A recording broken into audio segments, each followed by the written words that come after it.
Bonjour, très heureux de vous retrouver pour ce troisième épisode de la route du Rhum avec Agathe Météo et beaucoup de changements par rapport hier, notamment pour les trois premiers avec l'abandon malheureusement de Armel Lecléache qui laisse sa place du coup à Romain Pilliard. En numéro 2, on retrouve toujours Francis Joyon et en première position comme hier et avant-hier, c'est toujours François Gabard. Pour parler de cette troisième journée de course comme depuis le début de la semaine, je vous demande d'accueillir notre routeur, notre directeur scientifique de Mitigate et surtout le consultant de la route du Rhum, c'est Yann Amis. Bonjour Yann, alors ma première question elle est toute simple, quelles sont les conditions météo pour aujourd'hui? Situation de ce matin à 8 heures locales. Donc nos concurrents ont fait toute une nuit avec un flux établi à 25-30 nœuds. Ils étaient en secteur ouest et là ce matin nos concurrents progressent encore dans ce vent résiduel, mais comme on le voit sur la carte qui est prévue pour mercredi à 18h UTC, le vent va progressivement prendre de la gauche avec un flux de secteur sud-ouest et va les accompagner globalement pour les prochaines 24 heures. Donc la situation pour aujourd'hui, elle n'est pas très encore réjouissante pour nos concurrents.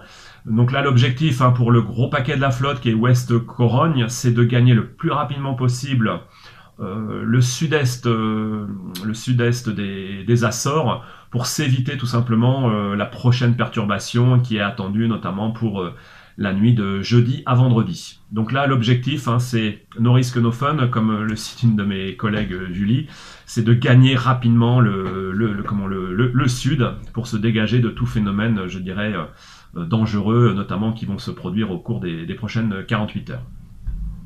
Merci Yann pour votre réponse et en termes de routage, qu'est-ce que ça donne? Alors je rappelle, router un skipper, c'est lui faciliter la route en prenant en compte les vents mais également l'état de la mer. Là, sur cette vue, j'ai repris avec mon partenaire Selgrib, on a lancé un routage sur massif, tout comme le bateau d'Idec, de Francis Joyon. Là, donc très simplement, qui est matérialisé en rouge à proximité dans le sud-est des Açores, donc massif, et en bleu sa trajectoire qui l'emmène jusque sur la Guadeloupe.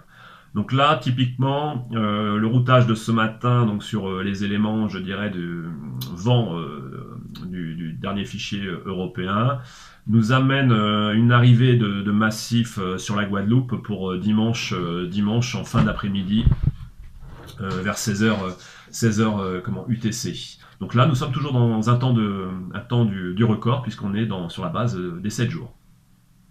Alors Yann, une autre question, on voit vraiment que les deux premiers skippers, Francis et François, sont vraiment très proches l'un de l'autre. Est-ce que le fossé entre les deux, si je peux dire ainsi, peut se creuser et augmenter le temps d'écart à l'arrivée?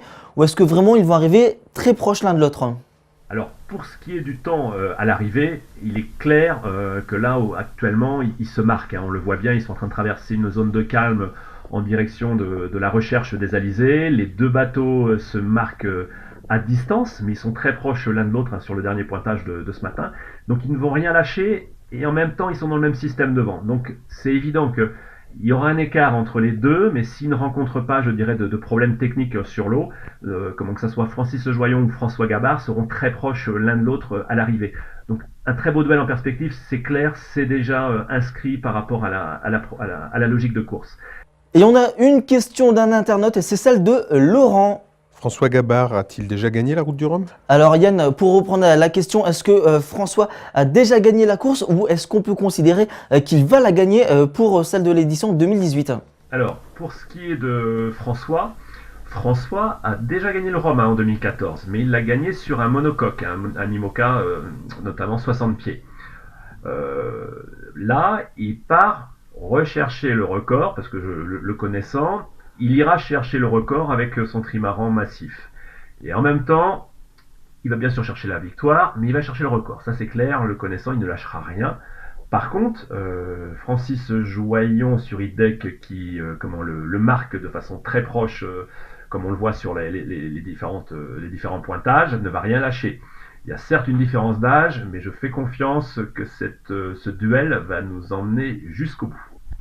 Merci beaucoup Yann d'avoir pris le temps de répondre à nos questions. Une nouvelle fois, on vous retrouve demain pour un nouvel épisode. Ça sera l'épisode 4 de la route du Rhum. En attendant, vous pouvez continuer à poser toutes vos questions. Promis, il va y répondre. Posez-les en commentaire sur notre page Facebook en dessous de la vidéo sur la page Facebook Agathe Météo. Je vous retrouve demain. En attendant, passez une excellente journée et surtout, je vous laisse avec ces magnifiques images.